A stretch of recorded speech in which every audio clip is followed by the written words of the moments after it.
We'll bring you business news after this break. To stay with us.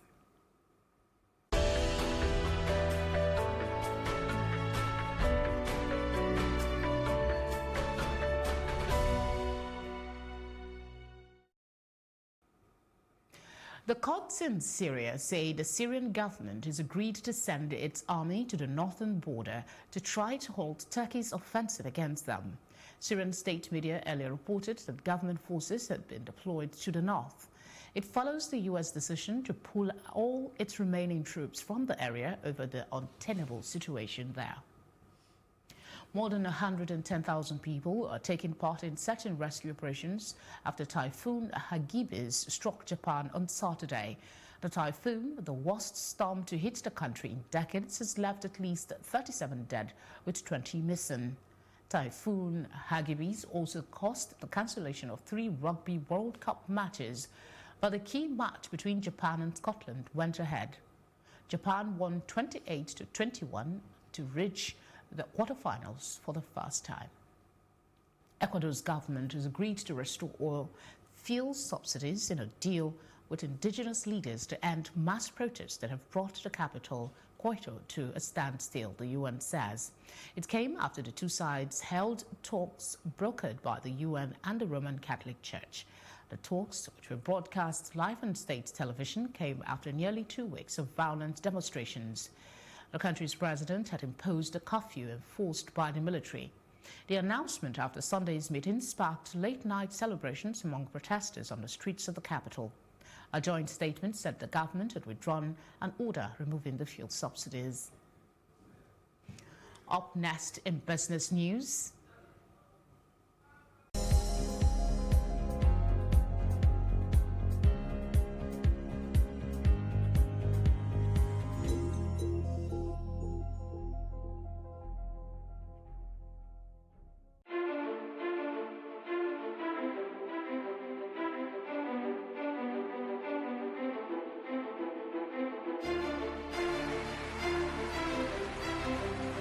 This medal has been directed to empower 1,000 persons with disabilities in each state in the next 12 months. When I start hearing the shoot of gun, Whatever I've done. Every public policy has winners and losers, and some will not be very happy with you, while others, usually the silent majority, will be quite happy.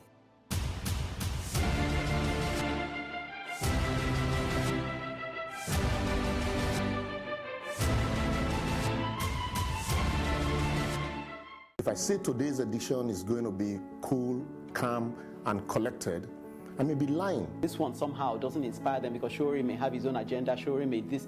I just feel, look, at the end of the day, we all know what we're suffering here. Our youth will prefer to dance shaku shaku than to come out and vote on election day. It may be hot, sizzling, and provocative.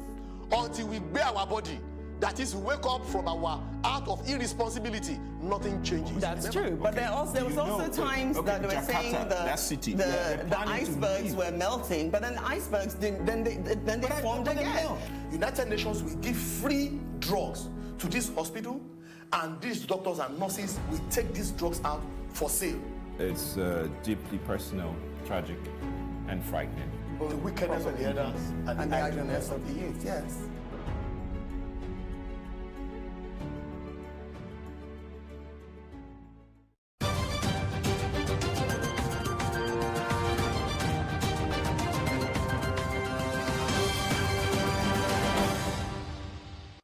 And in business, the Association of Bureau de Change Operators of Nigeria has called for a downward review of the cash processing fees introduced by the Central Bank of Nigeria.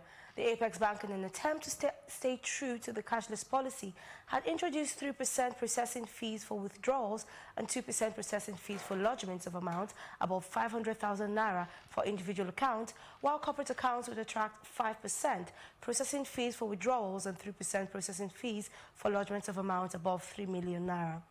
During the APCON's quarterly economic review for third quarter of the year, the association said though the objective of the policy was a welcome development, the cash processing fee would have severe impact on small businesses across the country. Furthermore, APCON has said a large portion of businesses are still largely in in cash, especially in the rural areas, and are recommending a lower processing fee of between 0.5% to 0.75% and 1% to 1.25% for individual and business account holders, respectively. Meanwhile, the World Bank has rated Osun's Rural Access Mobility Project, RAMP 2, the best in counterpart funding amongst participating states in the Federation. Osun State is rated high in the prompt payment and release of over 2.5 billion naira counterpart funding for the implementation condition on RAMP 2, according to the task team leader, Olatunji Ahmed. A statement by the Development Communication Specialist for RAMP in Osun, James Adedokun, stated that the World Bank commended the state's performance through an electronic letter to the state's project coordinator, Prince Adeshola Adewumi. He said Governor Gboyega Oyetola was appreciated for his support for the project. Also, the Minister of Finance, Zainab Ahmed, has given marching orders to the Independent Corruption Practices and Other Related Offences Commission, ICPC, the Bureau of Public Procurement, BPP, to step up efforts towards recovering the over 5 trillion naira indebtedness to the Asset Management Corporation of Nigeria. The minister made the call in Abuja at the weekend during the quarterly briefing of the Ministry of Finance, attended by agencies under the supervision of the ministry. While commending AMCON on the national assignment, she however said she expects a lot more from the corporation, especially now that President Muhammadu Buhari has signed the Amendment 2019 AMCON Act into law, which gives additional powers to AMCON to deal with the obligators. And also in Ghana, the Ghanaian President Nana Akufo-Addo has assured the chiefs and people of Akwatia that the government will help revamp the Ghanaian Consolidated Diamond Limited, which in times past had helped create jobs and wealth for the people of Akwatia. He made this known on Sunday, 13th of October 2019, when he paid a working visit to the company as part of his 3-day tour of the eastern region. Following a breach of contract, the government abrogated the contract awarded to the Great Consolidated Diamonds Ghana Limited in 2011. According to the Director General of the State Interests and Governance Authority, SIGA, Honorable Stephen Asamo Boteng, the company has failed to fulfill its core mandate of paying $17 million to the Divestiture Implementation Committee, as well as rehabilitating and refurbishing facilities at the mines to enhance production. The president has assured key stakeholders that he would ensure that good times once enjoyed by the mine are restored. And that's all on business news at this hour. Still ahead on Plus TV Africa is our roundup on entertainment and sports. We'll be back in a moment.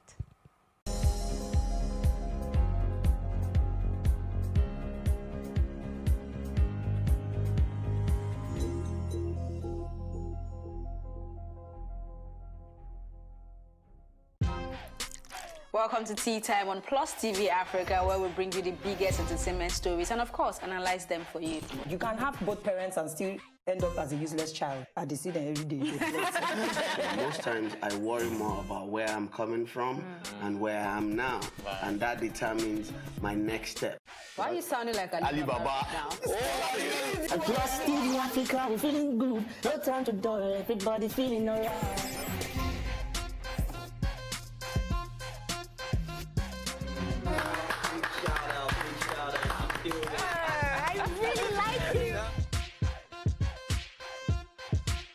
Make music and people are still buying. Sometimes I look myself minimal IU. Akpala music is for mature-minded people. I got DMs sometimes from Malawi, like sleeping early.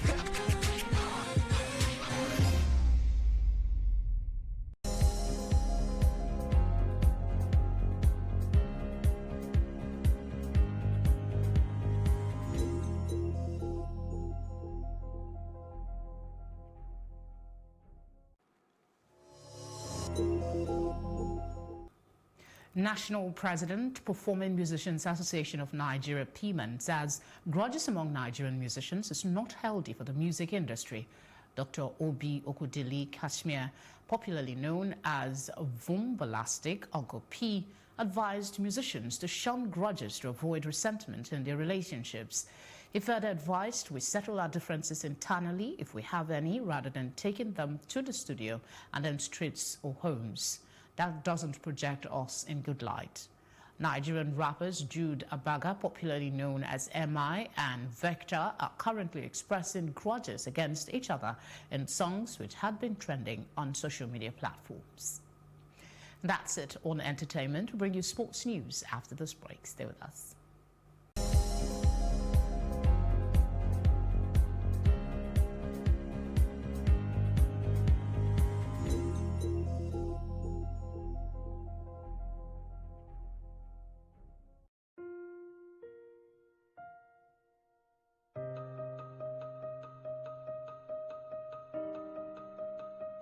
Seek their dream.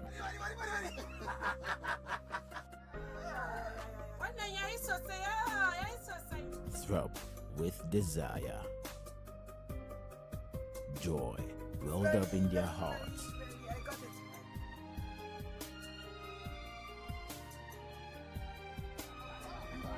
A brand new life adventure is about to begin. Create a life as someone new.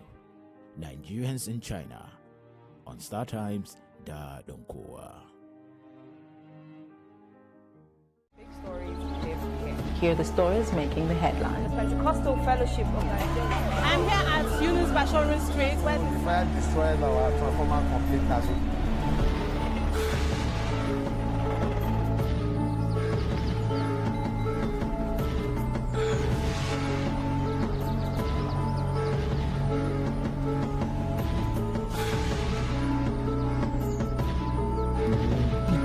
The lowest level you can.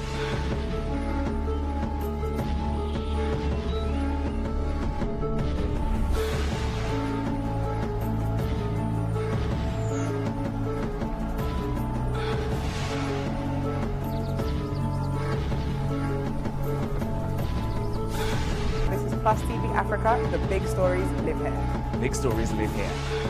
Big stories live here.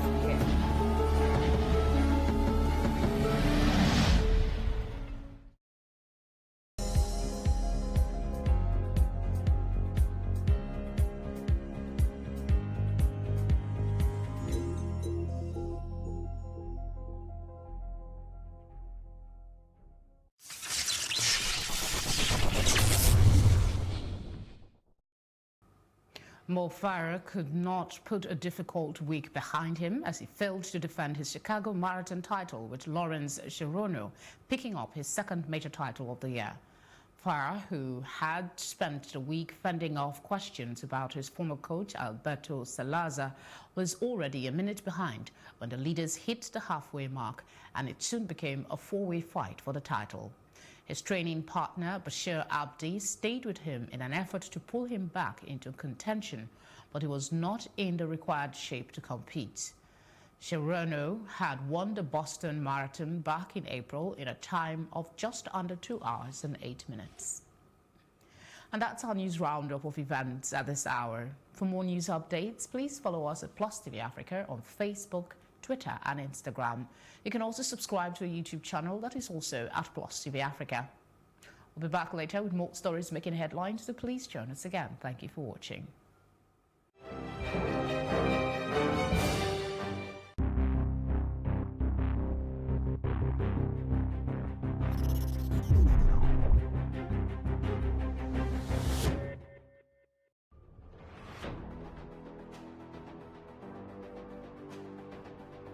A lot of the jobs that exist today will not exist in the next 10 years. When I see people today shouting, we're not too young to run, we are ready to run.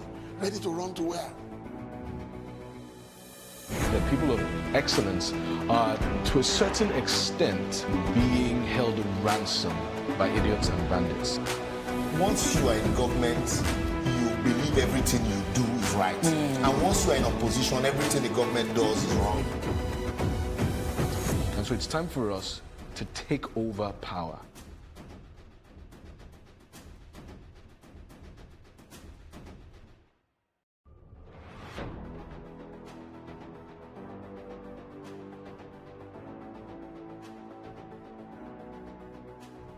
First point of accountability is asking questions. Hello and welcome to Plus Sports and Plus TV Africa. I am Udoka Njoko. Hi everyone, welcome to Plus Training.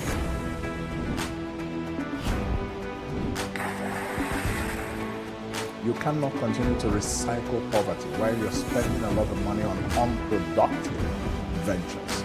The government has to feel the impact. Honorable Commissioner, sir, welcome to the show.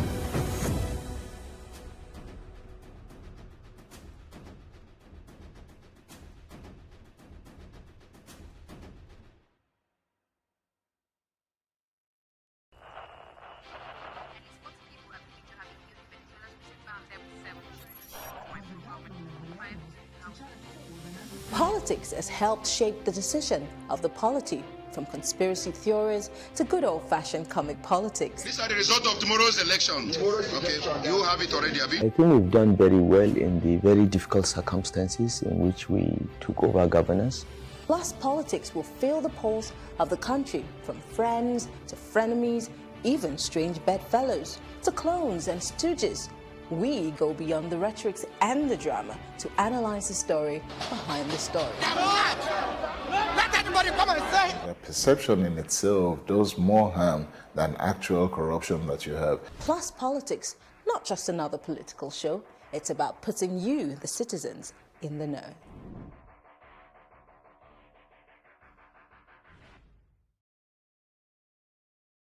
I actually moved back to Nigeria to open a bakery. This was my goal, and everything I did up till this point was in preparation for this.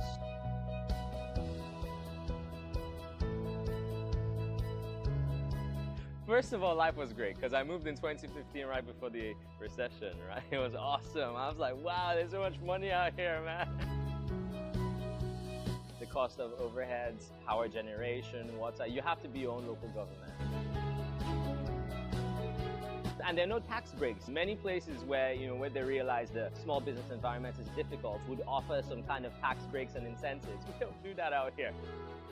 We want you to come back. We want you to, to start businesses here, but we're not going to do anything to help you. All my experiences in the past have led me ultimately to where I am now.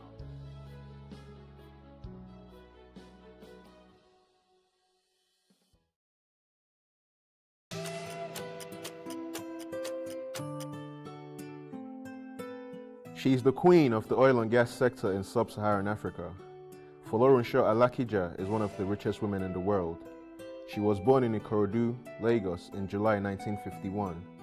She is one of 52 children of her late father who married 8 wives. At age 7, she traveled to the United Kingdom for her elementary education, returned to Nigeria to attend Muslim High School in Shagamu. She attended Pitman's Central College, London. Folorunsho loves fashion and business, so she studied fashion design in the UK. Nigeria beckoned, and back she went to launch her fashion line called Supreme Stitches. On her return, she won. Folorunsho is an author, a philanthropist, and owns Rose of Sharon Foundation, which empowers widows and orphans. She briefly displaced Oprah Winfrey as the richest black woman. She reportedly spent about £5 million on her son's destination wedding at the Belhaim Palace. And this is the mogul in 90 seconds.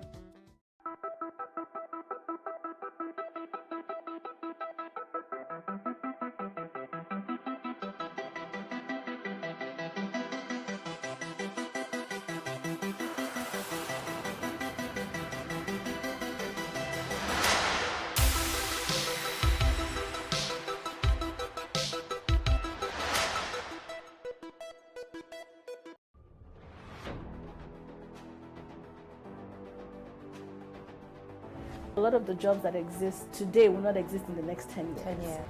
When I see people today shouting, we're not too young to run, we are ready to run. Ready to run to where? The people of excellence are, to a certain extent, being held ransom by idiots and bandits. Once you are in government, you believe everything you do is right.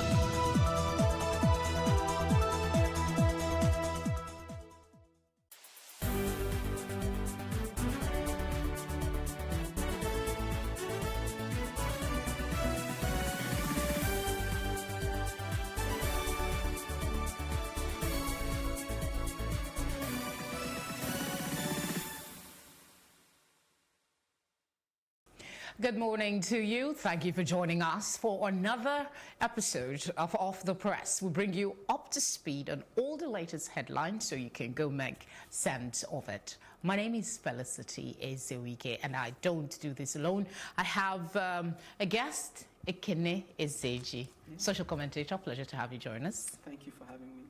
All right, we have the Punch newspaper first. The screamer here is minimum wage. Labour governors talk tough. Fresh crisis over negotiations. We have two riders to that story. Prepare for strike. NLC tells state councils. Government can't pay what it doesn't have. This is according to Fiami.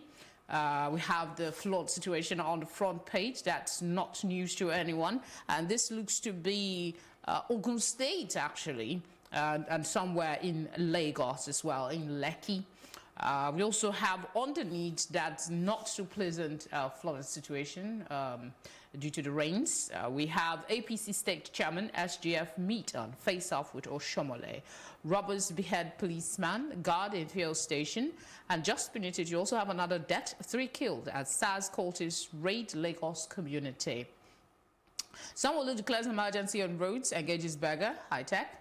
And then at the top of the paper, just above the masthead, you will see bank online transactions hit 49.4 trillion naira. Check payment shrink. You find the details on page 41. And the wife of the president is back. And today, she's captured as saying, I went back to UK on doctor's advice. Downpour, gas man drowns. Lekki Ikorodu residents, landlords flee.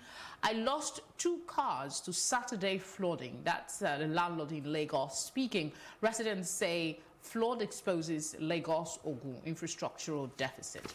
And on the back page, you will see still on the issue of the $9.6 billion. The caption for this one is the $9.6 billion P&ID award matters rising. Again, which of these just jumps out to you that you want to talk on fast? Well, I would have talked on the president's wife, but I know that all the other newspapers have her photo on the front page, so we'll save it for later. Okay. So we'll talk about the Labour, the NLC sort of preparing for a strike, and apparently the date of the strike should be this Wednesday, but I hear that they've arranged for a meeting on Tuesday. Yeah, I think that meeting was scheduled. Yeah. Yes, but at least before the strike day. Yeah. So we're hoping they'll reach some agreement. It's a little concerning when you hear statements like we can't pay what we don't have. You would ask the question, so when you were negotiating, what were you negotiating based on? And especially in the light of the fact, and I know we can't say this enough because as far as I'm concerned, it should be a headline every single day. You can't be asking people to manage when you are not cutting back on your own expenditures. You need to lead by example. So when we see you still pushing for cars to the tune of 5.5 billion, when we see you still driving with an entourage, a motorcade, when we see you still trying to claim pensions, these all send out the signal that there's money for you, but there isn't money for us. So I feel, well, let's watch and see what happens on Tuesday. But pending that, we should all really get behind the Labour Congress because they're fighting for our rights, really, and we shouldn't the effect of a strike in this country at this moment, what do you think will be the ripple effect? Because in the long term, we're trying to ensure the economy is working so that the government can actually get the funds that they need to pay. So if we go on strike, we stall the economy, we stall every other thing that's going on, and then what happens? Yeah, you could see it from that point of view, but another perspective would be to say, how else will you get this government to recognize that they need to do the right thing by us? It seems to be the only weapon in our arsenal, so we need to do it and do it effectively. Nobody gains, in a sense, when you go on strike, but hopefully you'll drive the message home in such a way as you remind them that actually you're there to serve our interests and not just your own.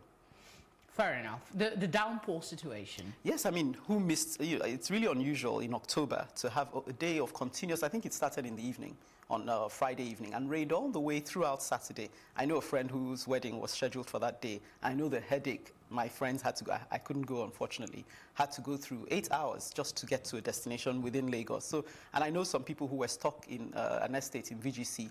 They couldn't get out because of the flooding. I know even the road near where I live, the water was up to a lady's thighs. I felt as if I should be giving people lifts because you couldn't really understand how people would manage to get by on foot. There's no drainage as usual. So you can see why the water is being stocked up in these places.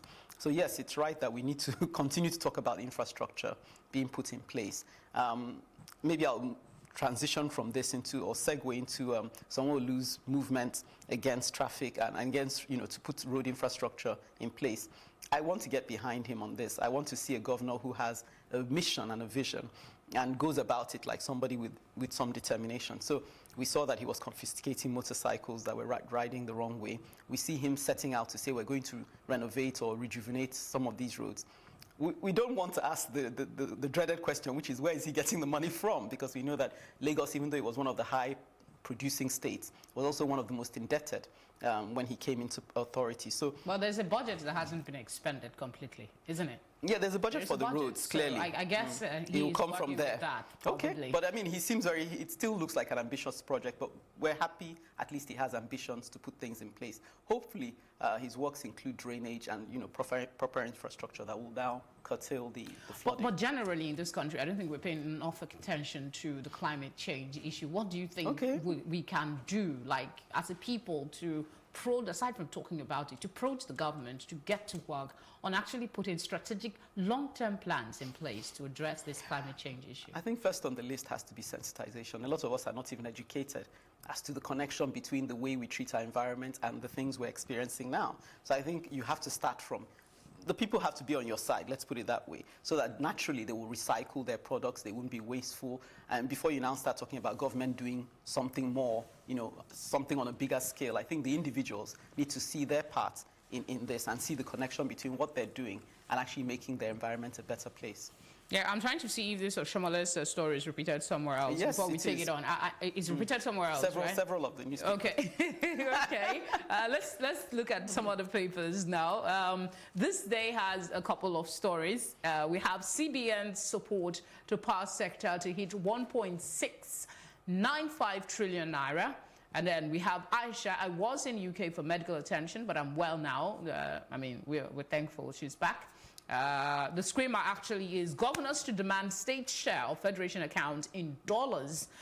It has a rider. Fayemi restates opposition to NFIU's directive to banks on joint accounts. We also have ASU crisis deepens as splinter group insists on registration. On the back page, before we go there is something just underneath the rider. We have military plots new strategy to end insurgency in 3 months. Most massive deployment of attack helicopters. Before I flip, do you see that happening? Because we've been on this for over 10 years. Oh gosh, you make it sound like it's some sort of historical.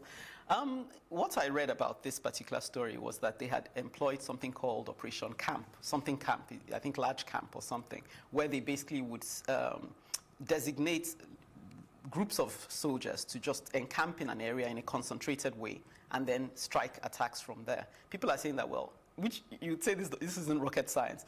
If you're there in one place, then you're neglecting all the other places. So now they're now reviewing it based on that assessment, which you could say your 5-year-old niece or nephew could tell you. And now they're going to a different approach. So we're not against the fact that they're reviewing, they're listening.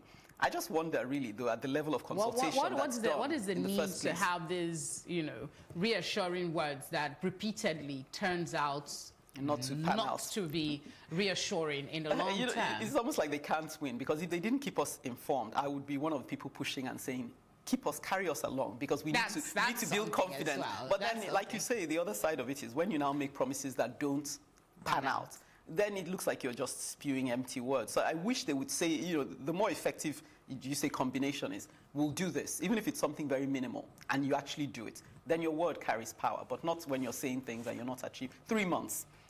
This is by the new year, we should be expecting. Well, let's see what happens in 3 months. Exactly, we'll be here. We'll still be here, God willing. All right, Alex Oti, we have outside the box. Your revenue is not too low, your costs are too high. Whatever that means, you need to go read it to really understand what it's about. There's a picture of Zainab Ahmed. I guess she's on the microscope this morning. I guess that's it for the I wanted to newspaper. Talk briefly. I know it will feature again, but let me just talk on it. The local government and the state government. Apparently, some people had said that we have 3 tiers of governance, and included the local government and the state. When they met the NFU, they said no, that actually we only have 2 tiers. That's the federal and the state, and that they don't know all this interference in trying to get the state government to have their own accounts unsupervised. And they're basically resisting the autonomy that of local government. Most people see as a positive thing, because there's really no benefit to having a government system that's nearer to the people, and yet they're hamstrung by the state government who are still puppeteering them and still taking the money from them. And so where will the power of the state governors be if they don't have control over the local government? So I think it's a battle of supremacy. Well, I guess it's one of these things that I feel should be a healthy check, because the state government should really check the local government. I mean, should check the states. The local government should check the state government. So they should be able to act to some degree autonomously. They shouldn't be like errand boys. Of the, so we want to be able to feel that at some level these people are accountable to us and not to their godfathers, which is what they're maintaining so far. All right, which do we go with? Let's see the Vanguard now. Minimum wage again is on the front page. This time it's captioned this way: governors dare labor over strike. That's it on your screen. It has 3 riders. Say it will be exercise in futility, and we can't promise what we don't have, as labor intensifies mobilization for strike. At the top, just above the masthead, you will see the blue part. You will see investors anticipate further decline in TB rates as CBN sells 122 billion naira. Governments stealing public funds need deliverance, says Nasarawa government. You're laughing. I laughed a bit myself, actually. I'm just seeing it, so I beg your pardon. Is that governors stealing public funds need deliverance, says Nasarawa government. Okay. Edo 2020, Oshomole's house, Obaseki chief of staff attacked. Passenger dies at Lagos airport after receiving news of wife's death. I saw that story in passing yesterday. That was really sad to read. How police averted bloody traffic robbery operation in Lagos, arrest gang leader. Armed robbers behead police sergeant. We've taken that story. Presidency APC battle PDP over ineffective opposition. We don't have certificate fudges as members, PDP replies. Okay, on the back is the usual sports, but let's see. There's Oshomole's house, Obaseki, chief of staff. Now, today, the news, I think this story didn't run in the news, but this morning, there is an update that the state government said they're not aware of the alleged attack, whereas the aide to the national chairman of APC saying his home was attacked. And now the Vanguard is saying it's all in a push for 2020. Is Oshomole running for governor again? No, not that we're aware of, but I think he's still pushing for influence in Edo State, despite all his proclamations that he's not trying to get involved. But this is just a reminder, in case we forgot, but I don't think we're likely to, that politics is still largely a thug affair. And what they don't seem to see, I don't know, we're very short-sighted, our politicians, because they're in a way initiating thugs to do their errands. And by doing that, I'm assuming a lot when I make this statement because it hasn't been proven, it's alleged. But let's just say that these people who went to attack, let's say the alleged attack took place by these thugs, they didn't send themselves. So clearly they've taken sides. And if they're doing it in the name of these people who are busy fighting themselves, they say when two elephants fight, the grass suffers. These thugs, when they finish, they'll become the next kingpins, and then you'll now claim you have nothing to do with them. But you're creating this demon, this Frankenstein, so to speak. Don't you look ahead and see that this is a problem for all of us? So is this thirst or lust for power more important than the prosperity of our nation? I'm not really sure. And that takes me to the Nasarawa state government. Question. Why is he saying, I hope he's not part of people that need to deliver? Because here we are, we're looking around us and we're yet to see people who are focused on getting the job done. For me, it's an embarrassment that we're looking towards an election. And the things that are, in a way, making headlines are thug activities. We're not looking at people declaring what they'll do for us, putting forward their manifesto. Do you think maybe our government seem to use this God factor, religious factor, as a blinder sometimes for the things that they do? That's an interesting one. So are you implying that somehow calling it deliverance makes it... Yeah, because public, you're doing it consciously. Okay. I see where you're going. And now it's like saying, the devil made me do it. Yes. Well, again, they're playing to the people they know will buy that kind of thing, because we are a bit religious sometimes. Not a bit, we're a lot religious. I think they need more than deliverance, but that's a start. They need to be taken out of power. If you're there to steal, you're a thief, you need to be incarcerated. And let's get people who are actually there to do the job. Then, whilst you're incarcerated, we can deal with your rehabilitation and deliverance. All right, we have the Nation newspaper. Bielsa is on the front. Bielsa and Kogi Kogi 2019. A couple of riders there. PDP will win in Bielsa without defectors. We also have only Bello can defeat Bello. APC boasts. Baby, others join APC. PDP petitions IG over attack. You'll find more on page 10 of the paper. Obasaki behind siege to my home, says Oshomole. Governor, please deny attack as APC Omoagege seek probe. There are a couple of quotes there for you. Work begins on Lagos roads. Sanwo-Olu declares emergency. And of course, the woman of the moment, that's how the nation is captioning it. Aisha Buhari, she's back and smiley and looking all healthy. At the top of the paper, we have prepare for strike. NLC tells workers, Ngige, they know the rules. Fayemi, NFIU can't dictate to governors, and a bit of sports for you. Eagle star Aribo gets plaudits. Nigeria hold Brazil. On the back of the usual there, comment and debate. Today's 3 acts. What is the 3 acts? Go read. And then hardball, belaboring on walkable tricks. That's the thought shared today. But let's look at... It's time for Aisha Buhari. You can't, well, for me anyway, you can't but like her in the sense that she's not predictable. She's someone who, there's something a bit refreshing about the way she speaks to the press, and she's open. She's already, from just arriving at the airport, she was very open to speak to the press. And she's clearly not someone you can intimidate very easily. We missed her in a sense when she was away. But having said all that, she typifies the privilege and abuse of power, because she's saying things like, oh, I go away every year for a holiday.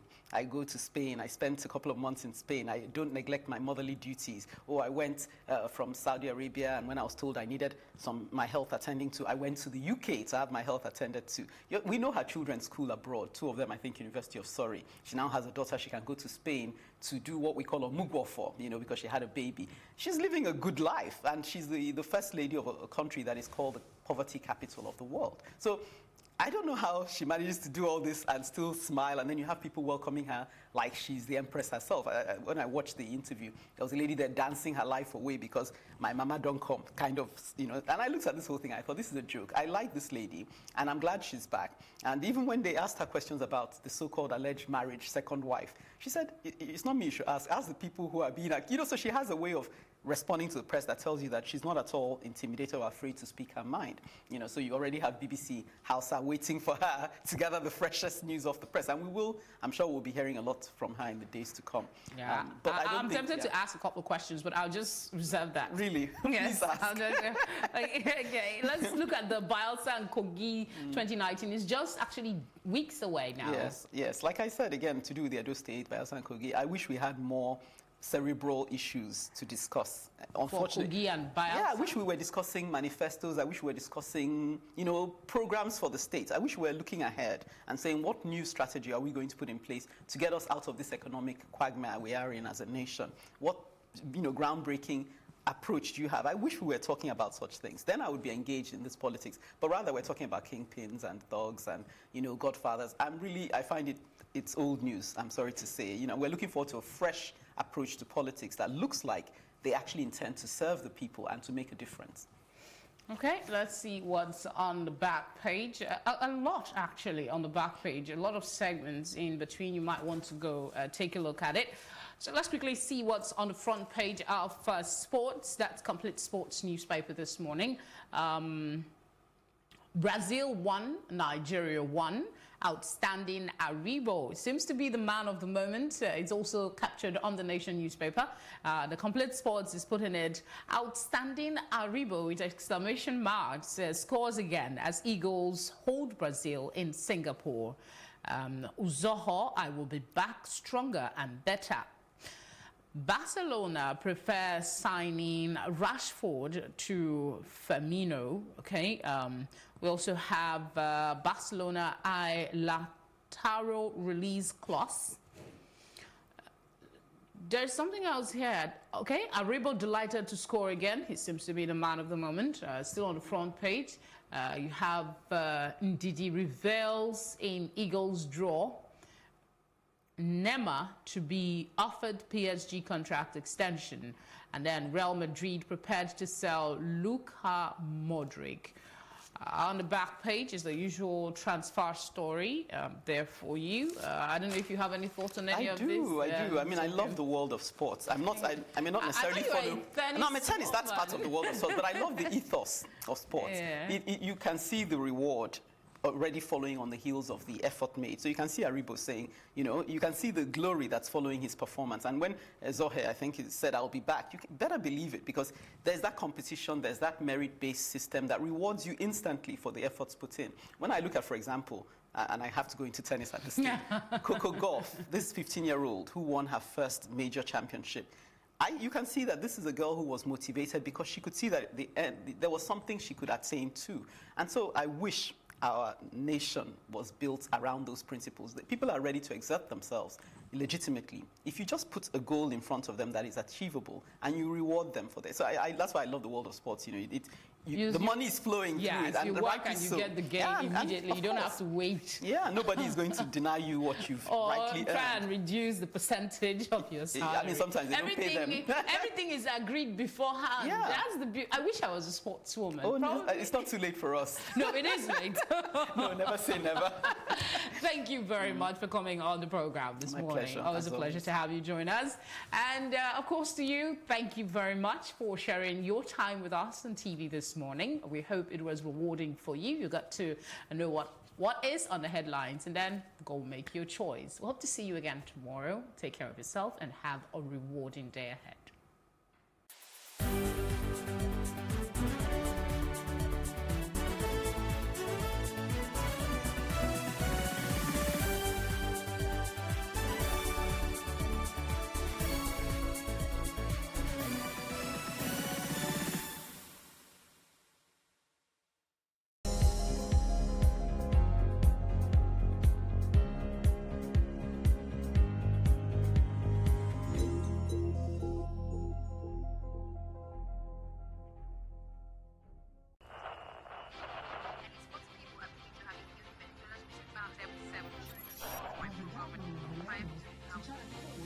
Politics has helped shape the decision of the polity, from conspiracy theories to good old-fashioned comic politics. These are the results of tomorrow's election. Okay, you have it already, have you? I think we've done very well in the very difficult circumstances in which we took over governance.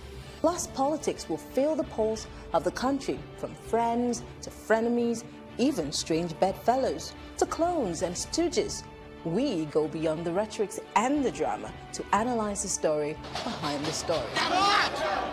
Let anybody come and say! The perception in itself does more harm than actual corruption that you have. Plus Politics, not just another political show. It's about putting you, the citizens, in the know.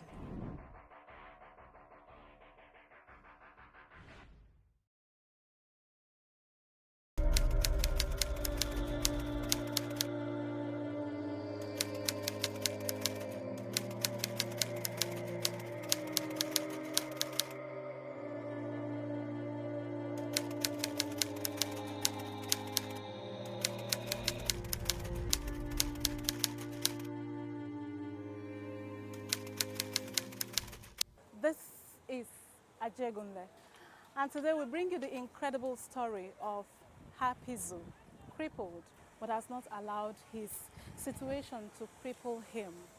He tells me today his story of struggle, how he moved from Gombe to Kano, from Kano to Port Harcourt, and finally lands in Lagos. So this is where he stays. Oh, okay. Assalamu alaikum. Alaikum assalam. Okay. Shigo ba matsala. Ba matsala bari. Okay. Okay. Ina kwana. Lafiya. Sunanka ya? Sunana Hafizu Salisu. Hafizu Salisu. Na'am. Okay. Wani aiki ne kana yi? Da farko dai kamar yadda na zayyana miki sunana ni dan Gombe State ne. Balanga LJ. Zuwa na garin nan na zo ne bisa ganiyan jin labari da mutanenmu suna dan tuki haka, sai ni ma na zo na dan koya. Ina koya kuma sai na fara tuki, shine sana'a na yanzu kenan. Yanzu baka bara? Ban taba yin bara ba rayuwata. Okay. Tun ina gida na yi primary school na secondary school bayan na gama kuɗi sai suka min short iyayena kuma talakawa ne sai ya kasance so yadda zan continue din school din sai ya kasance babu kuɗi wanda zan shiga da makarantar shine yasa sai na kama dan wata kasuwanci haka kaɗan kusa da wani wanda nake dan rabuwa da shi to haka na dan samu na jari na bude shagona to a hankali abin sai jarin ya zo ya yi yantin hakan nan sai wani abokina ya dauko ni daga can Gombe ya kawo ni Kano daga Kano kuma sai na wuce Port Harcourt a Port Harcourt din kuma sai nake irin dan bangaren masu kera takalma haka sai nake dan zama kusa da sun kera sai su dan bani dan sai da sai dan samu na abinci sannan kuma ne ban labari still a Lagos ai gurago suna tuki na shauke bari in zo da ina zuwa kuma sai na samu haka ne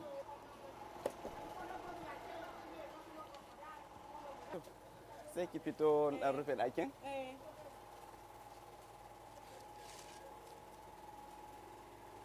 The first one I came in Lagos, the time I came with my brothers, I asked them how I will get keke to learn it and driving, so that my brother, I did with him, he ran me the keke, and then he gave me the keke working together with him, so that now he don't travel going north.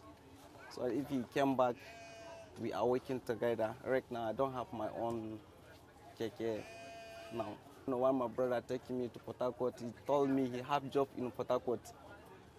He told me that I don't know anybody in Port Harcourt, just he carry me from Kano to Port Harcourt, keep me there, go back to North. To do what? To beg? I don't understand him the first one. He told me job in there.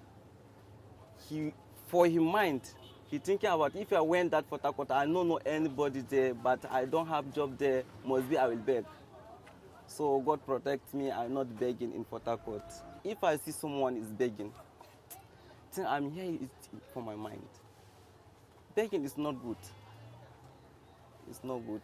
If you're looking like government of Lagos State, even government of Lagos State, they don't want these boys beggars in Lagos. I wake up in the morning on Monday, last Monday, so that I came to tell him my keke, I want to go work. So that one guy came and met me, told me, my bros, I driving, this is your keke. I told him, yes, it's my keke. He told me, okay, no problem. I will come in to meet you on Sunday. I tell him, okay, no problem. On Sunday, he came and met me, picture me, and then carry the picture or video, go and show someone is too happy to see me, I'm driving, and then he blessed me with wheelchair. Now the guy come and told me, that man, he give me wheelchair, so that I'm so happy. I'm very, very happy. So I pray for God. God can help us, can help me in my life, can help my brothers and sisters. That morning, I came to see Umaru that was sick, to give him food and drugs. So I met him and I asked him if he had a wheelchair and how he was doing, and he told me he did not have a wheelchair. So I wrote about him on our Instagram page, on our WhatsApp and Facebook page, and somebody indicated, Mr. Michael indicated that he was interested in him to get him a wheelchair. He sent the money, and that was how we were able to get the wheelchair.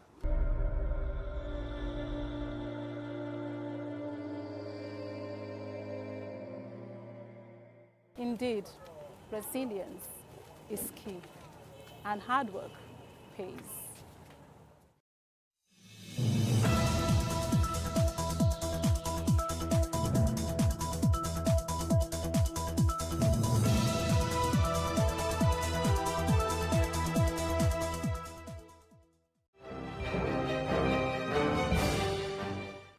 Hello and many thanks for joining us on News on the Hour on Plus TV Africa. Here are some of the stories making the headlines.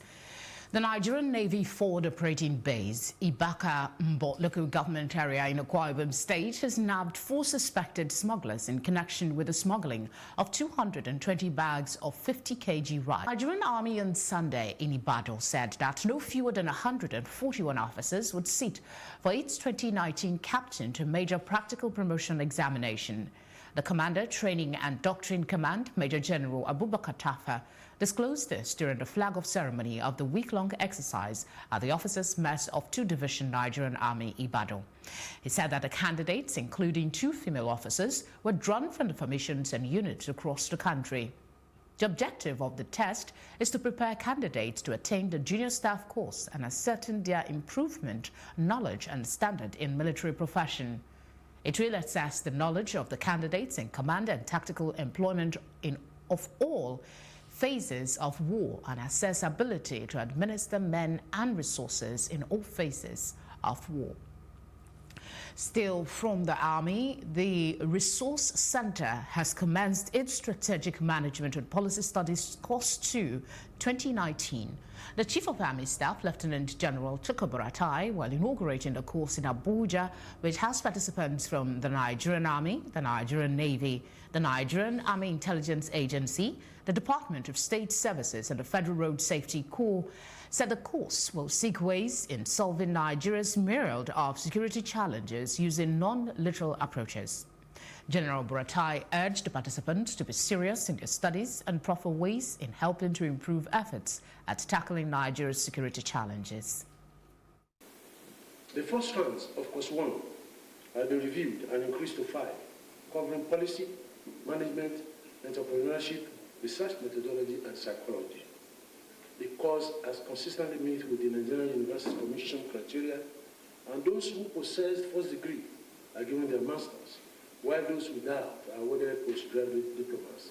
That's in line with the NUC policy. Our objective, as we've been informed, is to at least improve the intellectual excellence of participants, examining security through a non-kinetic line of operation, improving interagency cooperation and collaboration, creating lifelong relationship, all as part of human resource development. The Strategic Management Policy Studies course was conceived and developed as part of the Human Capital Development mandate of the Nigerian Army Resource Center. As you may all be aware, the Nigerian Army Resource Center was established to provide research-based solutions to defense and security challenges facing the nation, which also requires human resource development.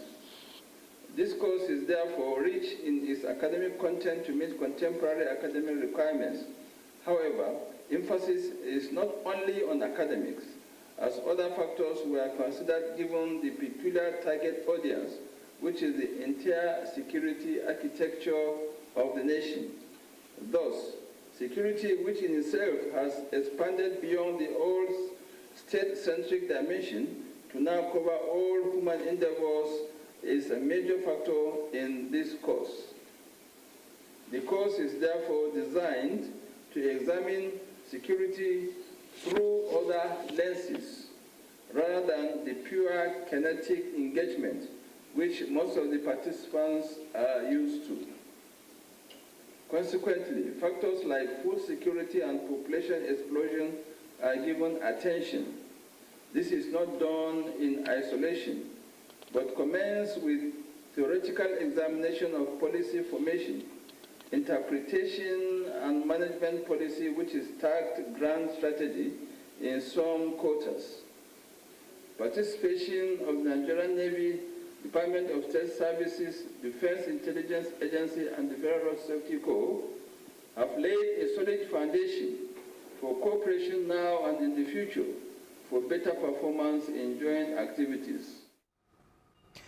Governor Babajide Sanwo-Olu has declared a state of emergency on Lagos bad roads and ordered massive repair work on critical highways across the state, beginning from Monday, October 14. The governor's chief press secretary, Boyega Akosile, said in a statement that Sanwo-Olu's directive followed a series of meetings with 8 multinational construction firms, which began a few weeks back. To complement the major construction work on the highway, Sanwo-Olu said that the Lagos State Public Works Corporation would be carrying out repairs of 116 inner roads across the state. This, he said, would be in addition to over 200 roads already rehabilitated by the corporation in the last 3 months. The Edo State government had said it has absolutely no knowledge of the purported attack on the person or the residence of former governor of the state and national chairman of the All Progressive Congress APC, Comrade Adams Oshomole. The special advisor to the governor on media and communication strategy, Krusol Sage, who was reacting to the alleged incident, said he has no knowledge of the attack, while the police affirmed that they do not know about such an attack.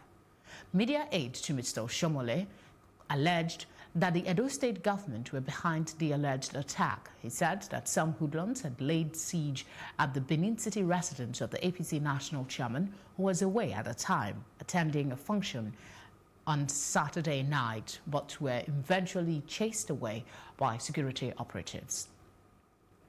The People's Democratic Party, PDP, on Sunday said it was untrue that opposition was missing or dead in Nigeria. The PDP National Publicity Secretary Kola Ologbodiyan, during a media briefing in Abuja, said the statement credited to the National Publicity Secretary of the All Progressive Congress, Isa Onilu, and Shehu Garba, media aide to President Muhammadu Buhari, that opposition was dead was a figment of their imagination.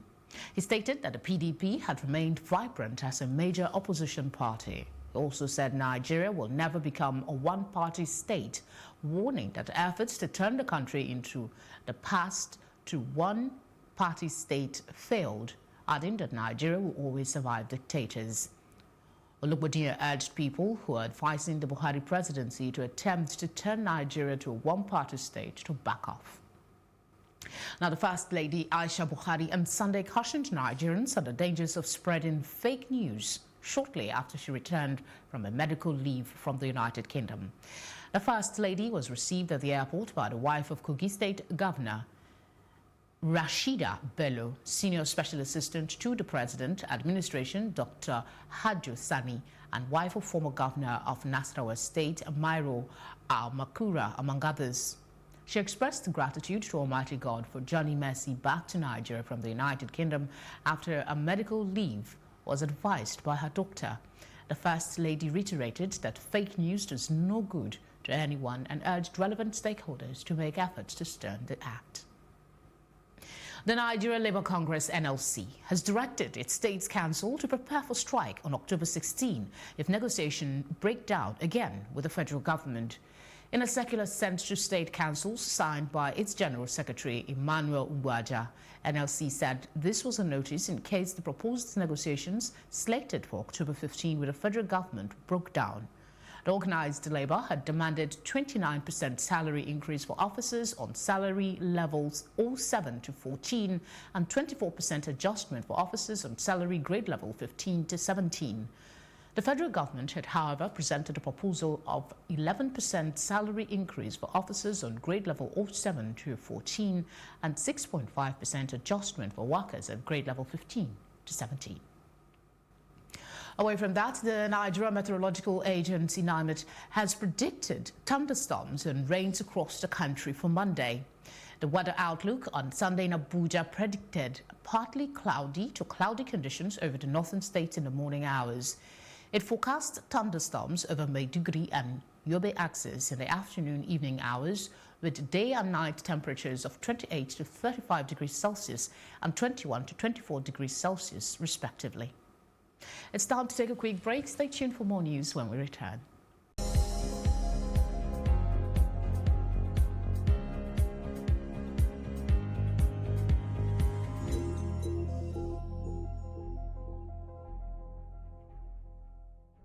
You're watching News on the Hour on Plus TV Africa. Tunisia's Kais Saied won the presidential election with 76.9% of votes, according to state television. Kais Saied, who is 6-1, got more than 50% ahead of Nabil Karoui, media mogul, who was persecuted for tax evasion. He had 23.11% of the votes. The announcement elicited tears of joy from supporters of Saied in the streets of Tunis, but official results will only be available from Monday.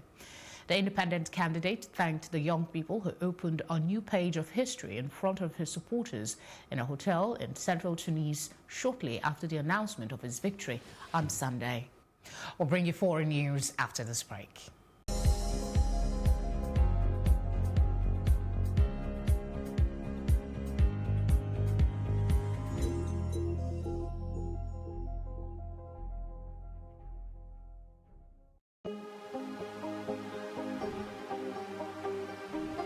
seize it for upcoming artists to blow in Nigeria.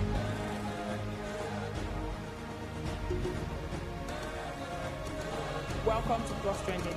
I am Booking November, your host, saying thank you for joining us on today's episode. Welcome back. It's tea time on Plus TV Africa. Practice makes perfect. I'm not perfect yet, but I'm a lot better than I used to be. He's a king. He's entitled to marry 100 if he wants to.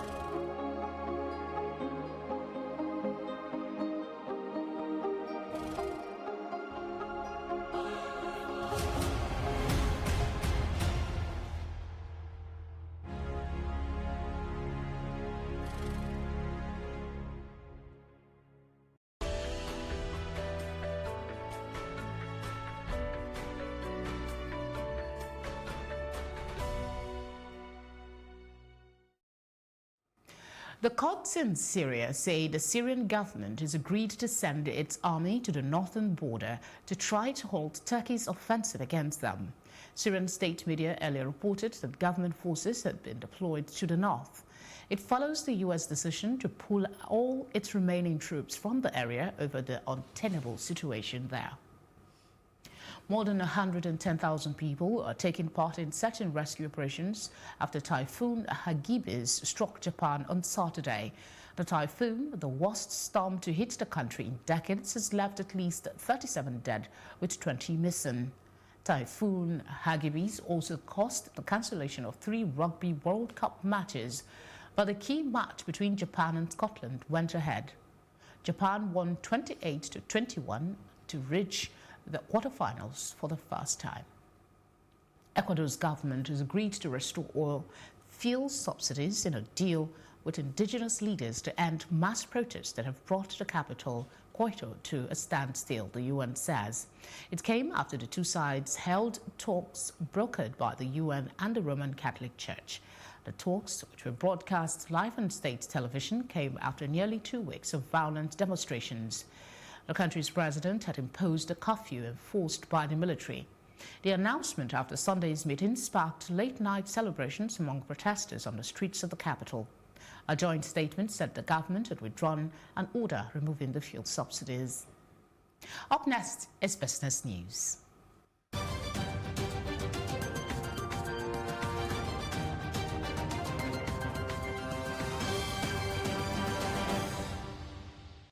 And in business, the Association of Bureau de Change Operators of Nigeria has called for a downward review of the cash processing fees introduced by the Central Bank of Nigeria.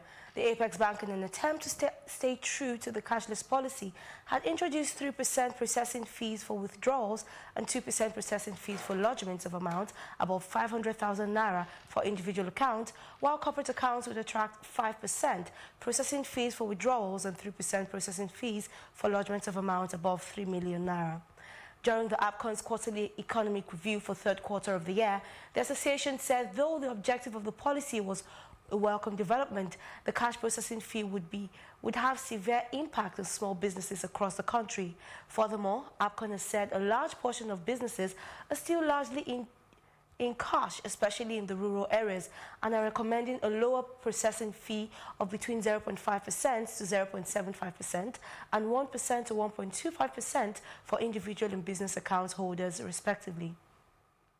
Meanwhile, the World Bank has rated Osun's Rural Access Mobility Project, RAMP 2, the best in counterpart funding amongst participating states in the Federation.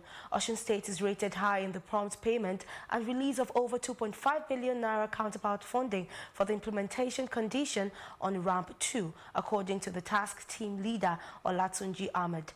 A statement by the Development Communication Specialist for RAMP in Osun, James Adedokun, stated that the World Bank commended the state's performance through an electronic letter to the state's project coordinator, Prince Adeshola Adewumi. He said Governor Gboyega Oyetola was appreciated for his support for the project. Also, the Minister of Finance, Zainab Ahmed, has given marching orders to the Independent Corruption Practices and Other Related Offences Commission, ICPC, the Bureau of Public Procurement, BPP, to step up efforts towards recovering the over 5 trillion naira indebtedness to the Asset Management Corporation of Nigeria. The minister made the call in Abuja at the weekend during the quarterly briefing of the Ministry of Finance, attended by agencies under the supervision of the ministry. While commending AMCON on the national assignment, she however said she expects a lot more from the corporation, especially now that President Muhammadu Buhari has signed the Amendment 2019 AMCON Act into law, which gives additional powers to AMCON to deal with the obligators. And also in Ghana, the Ghanaian President Nana Akufo-Addo has assured the chiefs and people of Akwatia that the government will help revamp the Ghanaian Consolidated Diamond Limited, which in times past had helped create jobs and wealth for the people of Akwatia. He made this known on Sunday, 13th of October 2019, when he paid a working visit to the company as part of his 3-day tour of the eastern region. Following a breach of contract, the government abrogated the contract awarded to the Great Consolidated Diamonds Ghana Limited in 2011. According to the Director General of the State Interests and Governance Authority, SIGA, Honorable Stephen Asamo Boteng, the company has failed to fulfill its core mandate of paying $17 million to the Divestiture Implementation Committee, as well as rehabilitating and refurbishing facilities at the mines to enhance production. The president has assured key stakeholders that he would ensure that good times once enjoyed by the mine are restored. And that's all on business news at this hour. Still ahead on Plus TV Africa is our roundup on entertainment and sports. We'll be back in a moment.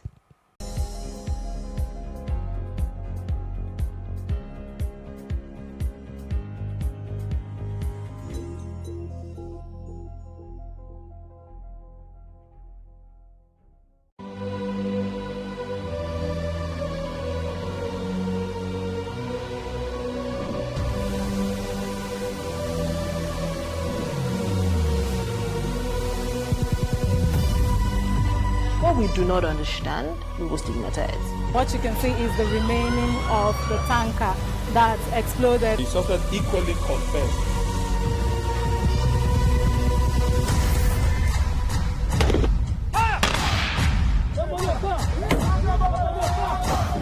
A 500 naira they collect them. If you don't talk, they will beat you. Now 2,500 they pay.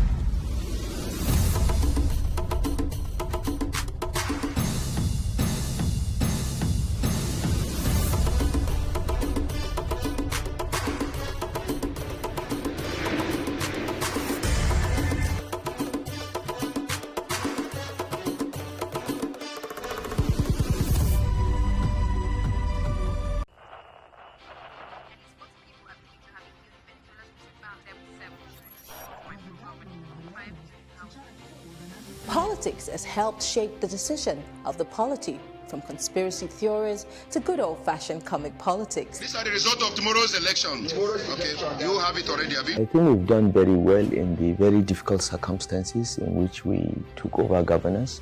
Plus, politics will fill the polls of the country, from friends to frenemies, even strange bedfellows, to clones and stooges. We go beyond the rhetorics and the drama to analyze the story behind the story. Let anybody come and say. The perception in itself does more harm than actual corruption that you have. Plus Politics, not just another political show. It's about putting you, the citizens, in the know.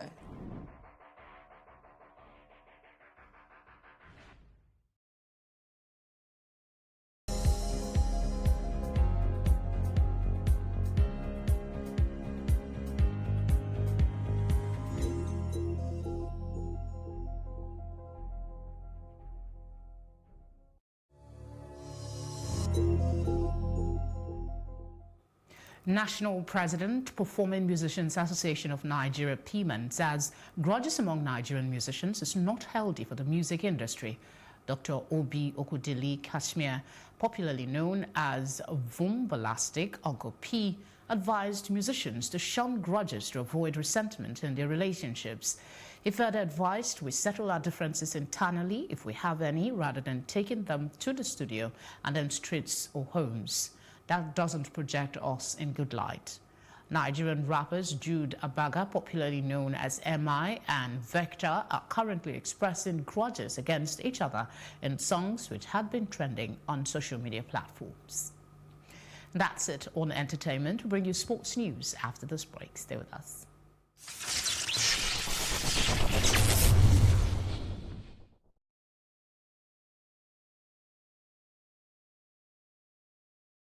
Mo Farah could not put a difficult week behind him as he failed to defend his Chicago Marathon title, with Lawrence Sharono picking up his second major title of the year.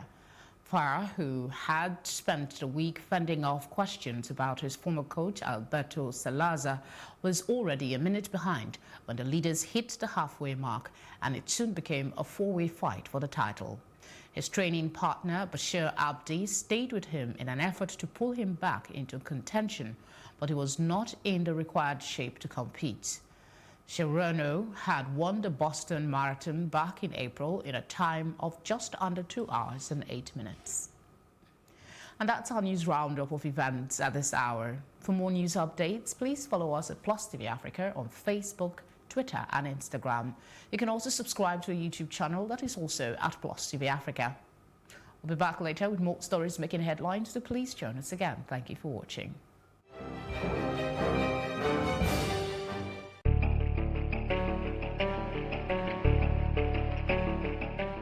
The first thing is for us to get the education. We need to understand what child sexual abuse is about.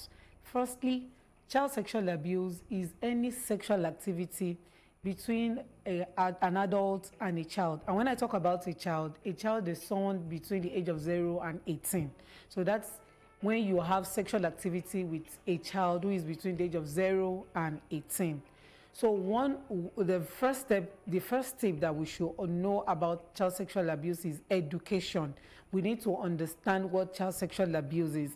Child sexual abuse can happen to anyone, anywhere, and anytime.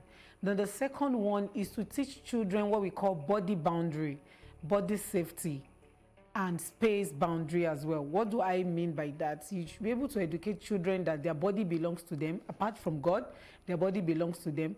They should be able to identify every part of their body and label them correctly. We should teach children the correct names of their body parts. Personally, I believe there is nothing like good touch or bad touch or private part and public part for children. I believe that every part of a child is private. From the strand of their hair to the sole of their feet is private. They don't have the right. When something happens, who can your child run to go and mate? Is it these predators actually use this against the children? If a child cannot correctly say the appropriate name of their private body parts, predators, they use this against them, and the children may not be able to communicate well what exactly is wrong with them. If you take, for instance, when you call penis cucumber, you tell a child that penis is cucumber and somebody is touching their penis, the child may not easily relate whatever happens well to their caregiver. They could say, "You touch my cucumber, you touch another." So, in fact, it doesn't even give children the self-esteem to own their body. We call something body owning. When you understand the appropriate names of your sexual parts, then you can own it. Because we realize that some sexual predators as well use this against children. When they see that children don't know how to take care of themselves or own their body, their self-esteem is low, sexual predators use this against the children. Then we usually advise caregivers not to always leave children carelessly. We should have people who should be responsible to children at any point in time. So please never leave your children or your child unattended to. Whenever you're not there, ensure that there's someone who is responsible for your child. Then do something we call family mapping. Family mapping simply means that you should be able to identify who is around your child at any point in time, even if you're not there. You should be able to say, okay, so person has contact with my child. Then you should be able to map your environment out. Who are the ones who are likely to have contact or connection with my child?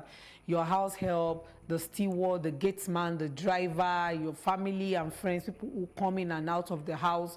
So at the end of the day, when something happens, you'll be able to know who was with the child at a particular time. Teach children how to take care of themselves as well and how to say no. A lot of children don't know how to say no because we teach them to be very respectful to strangers. We're not saying that they shouldn't be respectful to strangers, but let them know that when they are not comfortable with a touch, they should be able to express themselves and say, no, don't touch me there. No, I will tell my dad. No, I will tell my mom. And that is why it is very important for parents to establish a very good relationship with children, because we realize that a lot of parents and caregivers, they don't have very good rapport and relationship with children. So when things like that happen, children don't even have the opportunity to convey or express whatever that is happening to them to their child, to their handlers or their caregivers. Again, we realize that a lot of caregivers and parents don't trust children. I will tell you particularly that research has it that 95% of abuse that children report is actually real. So when a child tells you this is what is happening to me, there is a 95% chance that it is real. So we should be patient enough to listen to children when they want to say something, because we realize that children oftentimes don't talk, but when they talk, parents shut them down. And once parents shut them down, they don't say anything thereafter. So most times the abuse continues. Another thing we should know is that research has it that hardly will you find a stranger molesting a child. Most of the cases that we have treated in the past years has made us realize that mostly family and friends are the ones who get involved in the molestation of children. And who are we talking about? We're talking about people who are closely related to us, our friends, our families and friends of the family, people who have easy access to the house, people who we are vulnerable to, people who know our weaknesses, people who knows when we come in and when we go out, when we are not available, people who know that we don't have a good relationship with our children, people who know that our children are lacking in emotional health. They know that you don't have time for them, so they try to figure out ways to find those time for them so that they can use that to penetrate. We call it grooming. So we understand that people who live around us are the ones who actually sexually abuse our children. And we notice that it takes, they don't just stop once, they continue. Once they start, it is always very difficult for them to stop.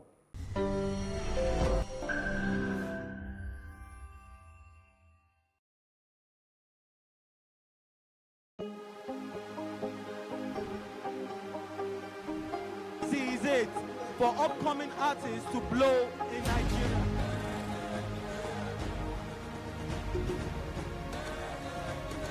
Welcome to Cross Trending. I am Bookie November, your host, saying thank you for joining us on today's episode. Welcome back. It's tea time on Plus TV Africa. Practice makes perfect. I'm not perfect yet, but I'm a lot better than I used to be. He's a king. He's entitled to marry 100 if he wants to.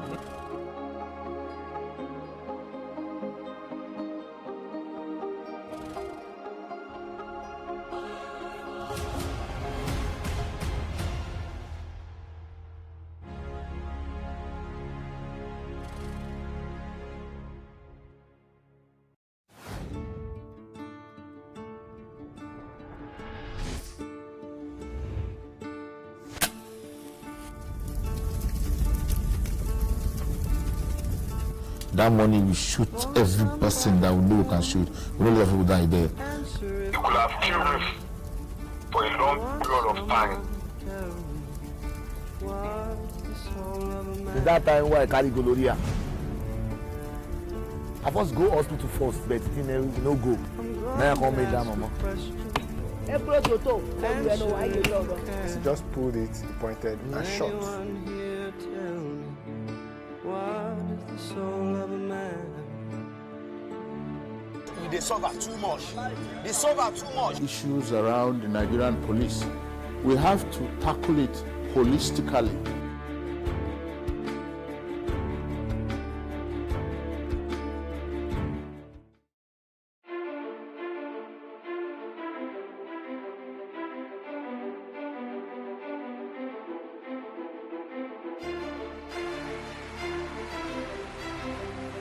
This medal has been directed to empower 1,000 persons with disabilities in each state in the next 12 months. When I start hearing the shoot of gun, whatever I have done. Every public policy has winners and losers, and some will not be very happy with you, while others, usually the silent majority, will be quite happy.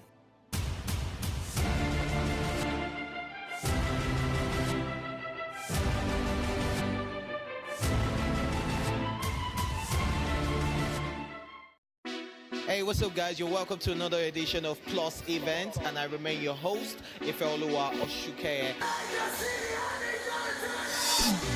Your absence isn't an excuse anymore, as Plus Events is all you need, as we bring you the glitz, the glamour, and loads of fun. Oh, definitely. Right, no question. He's a living legend.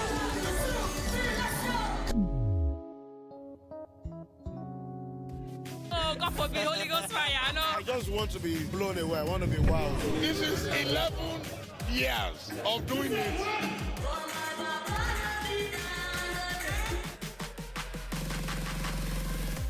I'm surrounded by so much positivity. No, it's okay. Yo, what's up, my people? It's your boy Starboy Terry. You're watching Plus Event on Plus TV. Stay glued to Plus TV Africa every Saturday and Sunday, 4:30 p.m. West African time.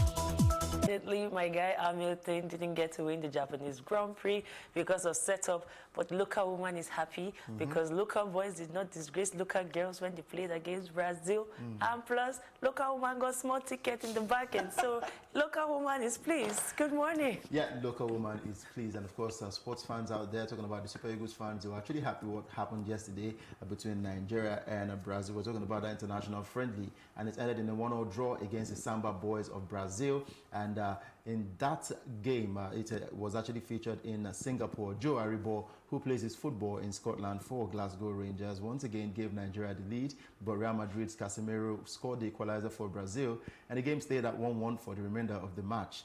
Now, the friendly was marred by the horrific injury on Super Eagles goalkeeper Francis Uzoho, who landed awkwardly and twisted his entire lower leg as he attempted to beat the ball away from Brazil midfielder Casemiro. And the injury looks set to put him out on a long spell. And Neymar Jr. was also injured as he limped off just after 12 minutes. He could be a doubt for Paris Saint-Germain's Champions League game against Club Brugge on the 22nd of October. Yes, that game ended 1-1, but in as much as we're excited with the way the Super Eagles performed, that injury on Francis Uzoho is something that would leave Nigerians in panic, because he seems to be gradually stepping up to that number one position, and with this injury, it might just put him out on a long spell. And it's been a long time we saw this kind of horrific accidents in football. Oh yeah, I totally concur. It's really been long since we saw injuries like that. They always tell you one thing that a goalkeeper specialist, Precious Zidane, she will always say, whenever you pick a ball, always try to land right, because your landing is everything. Unfortunately, it was more passion than caution for him trying to get to the ball. We wish him the best of luck, and he has been really, really the most promising so far. At least he has not disappointed as much as we thought he would. He would, yeah. It's not like a back and net compliment, but initially he wasn't so hot, and now we are seeing reasons why Ross stuck with him, and he has been showing improvements, and even for club side and then national side. So unfortunately for him, it's like his village people caught up with him on one side, but we hope that he's already in a place where they have top quality healthcare and facilities to help him get through injuries like this. We'll know the full extent of his injuries by today, but from what we know already, his ankle is out of it, and we already know that he might be losing a bit of movement when it comes to his upper thigh. So we'll see, hopefully fingers crossed, and we hope that he will be able to get through this. But good one on Okoye. He kept his nerve. He was substituted in, that boy is too fine. Was substituted in like 60. Finally, we have a new fine boy that we can be looking out. Even if nothing is happening in the center of the pitch, we can look at the back and be like, we have hope. So we look forward to him doing better, making a solid debut. Good one too on Aribo. another person that was very enterprising, kept his nerve. I love the way the goal came out. It shows how he has grown. Normally, our players are always wanting to give me the ball, feed me the ball, and let me make the run, and let me shoot it. But instead, he took the ball. He didn't bother to look for who was there, who was not. He drove through. Incisively, it was like a hot knife cutting through butter, through the defense of Brazil. Maybe they are not the best defensively, but, you know, they still have top-notch defenders who collect big money worldwide. Yeah. So he did that. I mean, he did that. Aribo did that. So that tells me that the young boys are not scared anymore. They are fearless. They are okay with taking up gumption. If I had a downside, I would say, okay, maybe we might just be asking too much for someone like, what's his face? Iwobi. Because exactly. He's not a pacey guy. We keep wanting him to play pacey. I was talking about it on Friday that if we wanted to have a shot at this game, it would probably be with people like Chukwueze and Samuel Kalu maybe drawing in the fouls and giving us set pieces to kick from or something like that. Not like we want to go boost. We took a different kind of approach, but using Iwobi, wanting him to run from the flank, it is a no-no. He's a trickster. Let him play his tricks. Keep him in the center if you have to, and you get something from him. But otherwise, you'll just be making this poor guy look like he doesn't know what he's doing. As for Onuachu. Yeah, I was going to mention Paul Onuachu because, you know, before talking about Paul Onuachu, most Nigerians, there was a rumor that Alex Iwobi will be the new number 10. And the question is he good enough? Is he capable to fill in that position in the absence of John Mikel Obi and, of course, JJ Okocha, who is long retired? And we've seen it in subsequent games concerning Alex Iwobi. He has not really been able to pull his own weight and help out the Super Eagles. And even in that game against Brazil, he gave his best. But in his rating, I checked one of the match ratings, he was rated about 5.5 in that game for his performance. And Paul Onuachu came in, and to be very honest with you, since that game against Egypt, I've not seen anything from Paul Onuachu. And yet again, I don't know if you have the same opinion concerning him, but I don't think he has a place in the Super Eagles, at least not for now. I feel like it does, because it gives us a different kind of option. You see, he's the kind of striker. Be honest with yourself. Yes, I can say this why, because this is a guy that's been in form in Genk. I mean, he has been doing everything. There's been nothing he touched that has not been good in the past few months for club side. But when it comes to the national team, we are evolving from a certain kind of striker to a different kind of striker. But you see, I feel like the best teams in the world always have in their arsenal, whether it's in the bench or on the field, different kinds of players for different positions. That's why you see Manchester City getting the kind of glory they have. That's why one of the reasons why their mineshaft of Germany, they were as great as they once were. And same thing for Brazil. I mean, you see a position for striker, and then you could actually see the option of a Diego Costa, or you see someone else falling in as a number 9, or even Neymar, or even falling as a number 9, different kind of options. And I mean, we need that. We have Osimhen. Osimhen is showing his mettle right now. He's very good aerially and otherwise, but that brute force, he doesn't have it yet, because the boy, no matter how much he's sharp, truth be told, he will not be an Igalu. He will not worry strikers. He just knows the best part of the number 9 for Osimhen. His best part for me is his positional awareness. Now, on that part, Onuachu is a no-no. But that doesn't mean he doesn't have the brute, the feral energy, and he has the potential to make defense be on the back front, on the back foot, because of his mass. So if only when he translates that to the national team, if only he can translate that with positional awareness, my goodness. So I feel like we should give him a shot. We should not be those people that, I mean, I was one of those, I was like, oh, this boy does score, he will finish everything finishable, but let's look at him first. Let it not be like he's a workout in the making. But, wow. Okay. But shots fired. No, it's true now. It's true. Is it like to work out as Provost right now? Shots fired. But the truth is this: I feel like we are over asking. Those days of super strikers, super midfielders, they are not there. What we have are young, hungry boys. Just let them develop. Let them translate some of that energy they give to their club and put it into the national team. And we'll have a system that works. As for Paul, he still deserves a position there, because why? There's no striker like him. Every other person you want to drop in, even if Tammy came to the Super Eagles, Abraham actually came to the Super Eagles, it would have been another Osimhen, because a similar kind of ball they play. Only Osimhen, in my opinion, is more little, and you can count on him more, especially in the bigger games, I feel.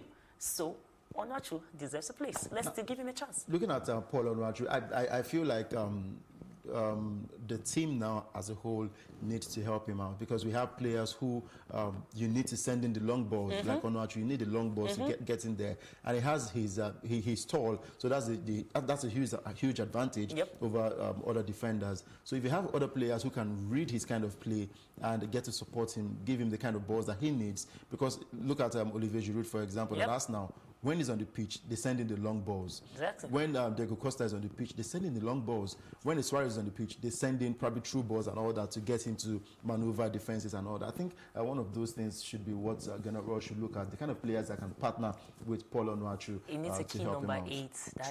He needs a key number 8, because when you have the options of runners and wingers, yes, it's a fantastic kind of play. But when you are stuck in a rut and you need a plan B, because that's always been my challenge with Raw, the fact that we don't usually have a plan B or even a plan B or C or plan A to self in the making. If we had actually had a number 8 that is technically savvy, that has, even if it's half the technical dexterity of a Silva, I mean David Silva, for instance, if you just have some of that can see insightful passes and drop the long balls like you rightly said, then that's an option for a strike force when we are stuck in a rut, because all you have to do is switch up the guy, remove him from a number 10, put him in number 8, and bring Onuachu as number 9, and you have, you know, dimensions to the game. The game opens up like a flower. So we should keep him. We should not be myopic. That is a guy that should stay. All right, and for Ghana, Nigerians are still questioning his ability to coach the Super Eagles. And remember, he's still he hasn't lost the game he hasn't lost the game for the Super Eagles against the likes of Argentina and Brazil, and he's still keeping a very, very good run. Talking about him coaching the Super Eagles of Nigeria, so I think he should still continue Madagascar can beat as a coach. Yeah, but that's the Nations Cup, we can tell, and it's all gone, it's in the past, so let's move on from there. Remember that game ended 1-1, that's between Nigeria and Brazil, and we lost to Madagascar, but we don't want to remember the scoreline. It was the AFCON, but we finished third, we won the bronze medal. Yes. Madagascar won nothing. Nothing. So it's fine. Let's move on from there. Let's go to basketball. The Nigerian Basketball Federation has approved the 7-day shift of the 2019 Men's Premier League to allow clubs complete their administrative processes. And in a letter signed by the Secretary General of the Federation, Afolabi Oluwayemi Olabisi, the deadline extension was at the instance of clubs intending to participate in the 2019 Men's Basketball League. And consequently, the 2019 season will commence on Saturday, the 19th of October in the Atlantic and Savannah conferences.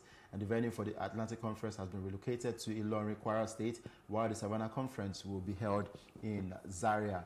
Now, for basketball, I mean, when I saw this report, I was a bit offended, or rather mixed feelings now. I was happy that, yes, finally, the male basketball league will kick off. Those basketball players who have decided to leave basketball to go into coaching will now come back to play basketball with the hopes of them featuring for the Tigers and, of course, featuring for probably the 3x3 competition for Nigeria. And then again, we're back to square one. Why do we have to wait when the basketball league has not been held for almost a year? The clubs didn't know that they were going to have a session probably to put things in place, getting set. Because I believe in, if things are not working, make sure that the fault is not from your side.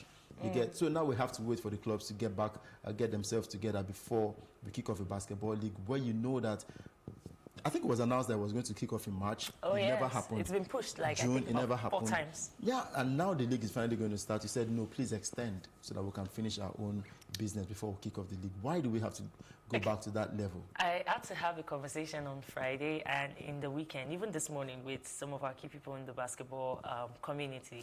And I can say this especially since it comes from the mouth of the vice president. He said that they were supposed to start several times, and unfortunately it couldn't happen. Why? Because, you know, powers that be keep fighting them and saying that, okay, if you guys register for this, we will not do this. You know, it's 2 fractions still for the basketball, whether it's Tijani Umar or Musa Kida. So the other side keeps, you know, bamboozling the club sides and telling them, if you play or you are part of this, that means you are no longer part of us. And that means we'll do this and we'll do that. And that has been the conundrum. But when it comes to the reason why this basketball league is going to be rushed, because it's going to be in 1 week, and then we'll get our champion. It's basically because of the FIBA Africa League that's about to kick off, and the players are starting from next week for the other clubs from all across Africa. And so we need to provide our own champion, because there's a slot waiting for the Nigerian champion, but we don't have anyone yet. So that's why we are rushing this process. And they were ready to kick it off and end it last week. Only problem was, Atlantic and Savannah. Savannah has on Saturday, Savannah had only registered 4 clubs that were going to come for the league.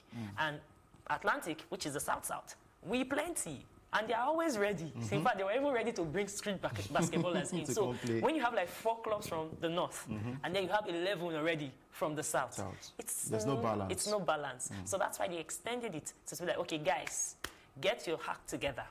Line your ducks in a row. Even if it's just 6 of you that even comes, it's still better than 4. So you won't say that when we say we are doing playoffs and people are playing, you then come and tell us that, oh, they are oppressing us. It's because the power is here, that's why. And because, no, I feel like we should give it a shot because it's not just this one going on. We already have the 3-on-3 basketball championships going on already. I believe that's in Abuja. And with the camp that's already going on in place already because of the 3-on-3 international, the African games we have coming up for both men and women. So we already have a camp going on. We already have small championships going on. And people in camp are already going to those ones to go and play, to still keep their game, competitive spirit up. So I feel like we're just trying to make the best of a bad situation and still get the players to still get to enjoy the game and still get to feature for something nationally. So let's see how it plays out. It's going to be messy. You and me know.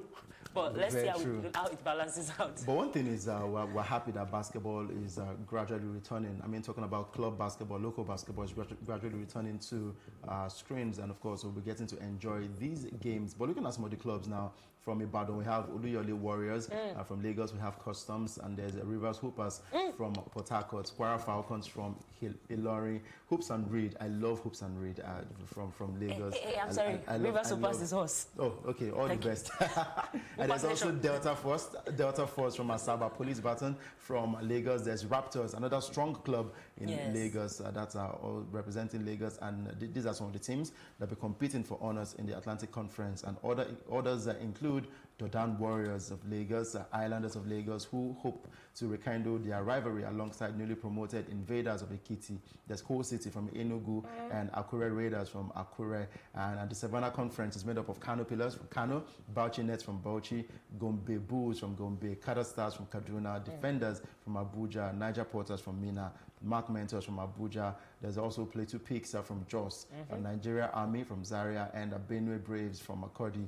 And the league champions will qualify to represent Nigeria in the inaugural Basketball Africa League to be organized by the NBA in conjunction with FIBA Nigeria. There's also the female basketball league, talking about the Zenith Bank Women's Basketball League. The final 8 is scheduled to hold in Lagos, the Indoor Sports Hall of the National Stadium. That will be from the 17th to the 24th of October. And this is something we all should look forward to. And I long to watch the MFM ladies play. Oh, yours is MFM. I'm looking forward to the Air Warriors, the new girls from Abuja that are clearing everything clearable. And for the first time, at least as a Deltan, I'm going to see 2 Delta teams, men and women, actually be on the top side. For once, Delta Force, they made it. Our Delta women too, they made it. So it's been like 3 years, I think, since they actually went to the top side when it comes to basketball, top side leagues. So I want to see how the South, how the dirty South roll now. If there's improvement, don't forget that a lot of our national teams, babes, whether it's Magdalene from First Bank that has retired, that also played for the Tigers and won the AFCON, or the version of basketball AFCON for the women, she was there. There are countless, even Nkechi Akashiru, Nkema Karewe, and those ones also came from the South. So I want to see who is the new person that might slip in. But Oluyole Warriors, don't worry, they will worry. But First Bank will still win. Oh, really? I'm just saying. You're not giving MFM a chance. Not even MFM. If there was anyone that was going to clear First Bank of their doubts, right now, it would have probably been Coach P's girls. That's the ones at Dolphins. Because Dolphins, they are respectable and they understand tournaments. They've been there for like They understand tournaments. They understand tournament tourneys. There's the way you play during the league and there's the way you play during tournaments. Dolphin has always been very good tournament-wise. But, First Bank, what? All right, looking at the teams, they're talking about First Bank of Lagos. They maintained their unbeaten run in the 2019 season to top the Atlantic Conference ahead of MFM, who finished second. And Dolphins and Asaba Beza Delta Force finished third and fourth, respectively, to confirm their spots in the Zenith Bank Women's Basketball League National Final 8. In the Savannah Conference played in Abuja, the Air Warriors stayed true to their name as they defeated all 7 oppositions to qualify for the national finals on a high, while Customs under coach Abdulrahman Mohammed finished second. And the Plateau Rocks and Zenith Bank sponsored league debutant Black Gold Queens will also be coming to Lagos after the impressive display at the conference phase.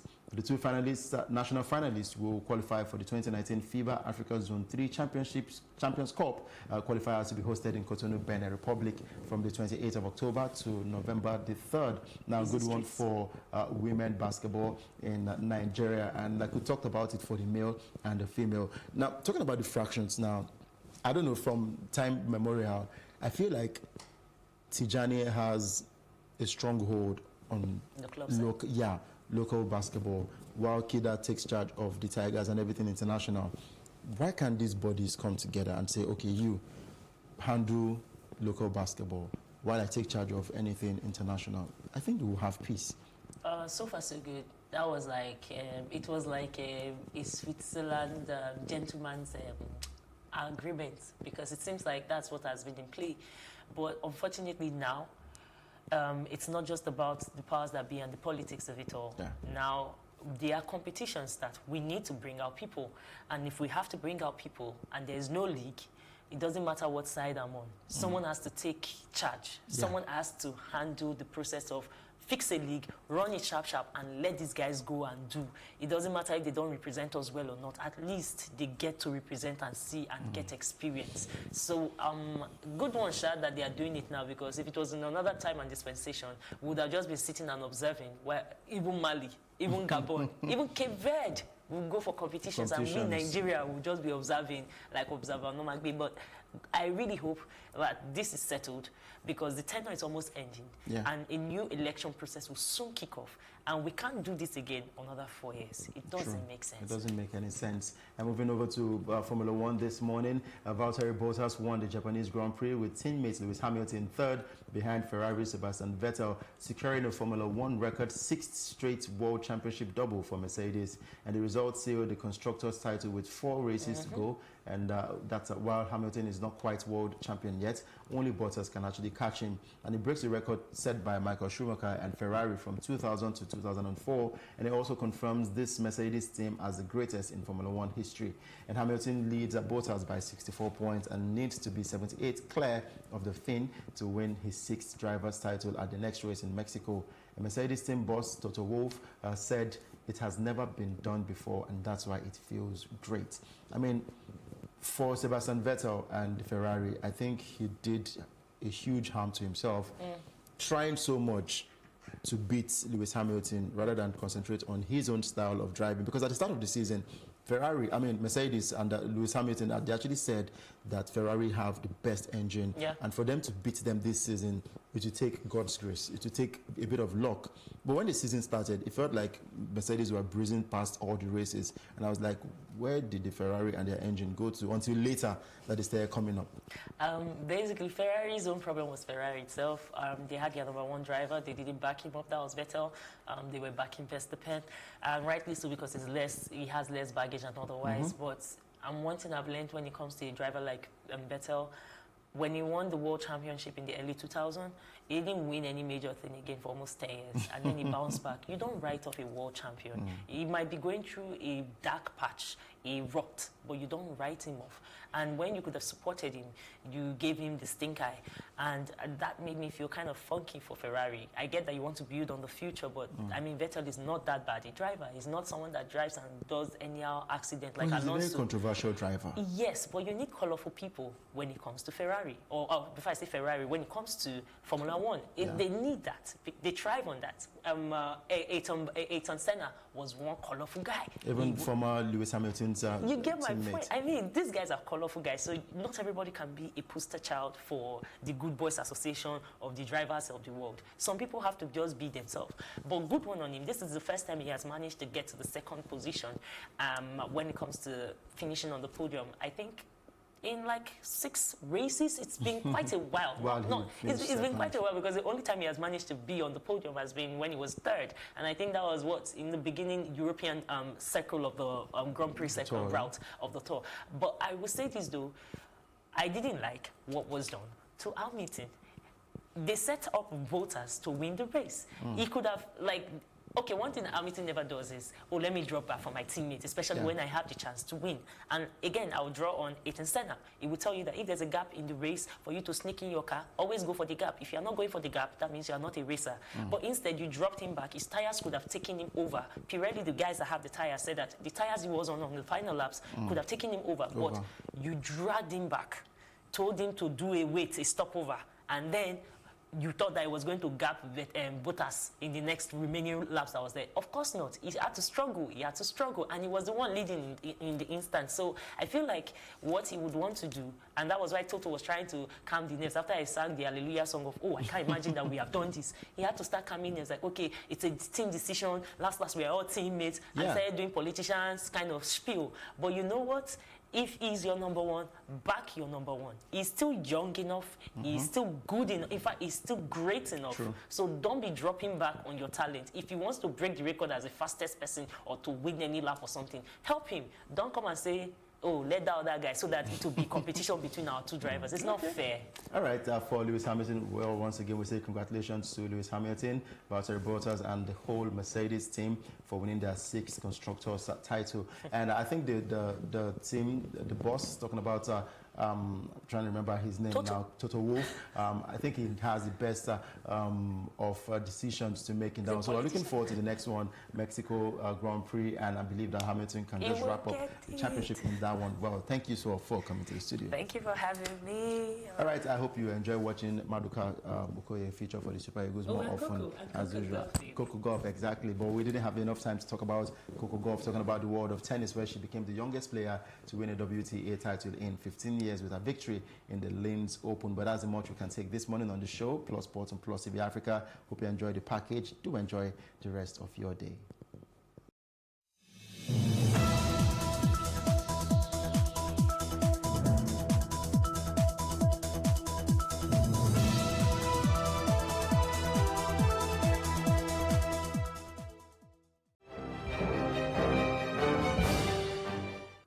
Hello and many thanks for joining us on News on the Hour on Plus TV Africa. Here are some of the stories making the headlines. The Nigerian Navy forward operating base, Ibaka Mbot local government area in Akwa Ibom State, has nabbed 4 suspected smugglers in connection with the smuggling of 220 bags of 50 kg rice. Commanding Officer FOB Captain Peter Yelmer said this in Abaka during the handover of the suspects and items to the Nigerian Customs Service. He said that the Navy was committed to making sure that perpetrators of the illegal trade were made to face the full wrath of the law.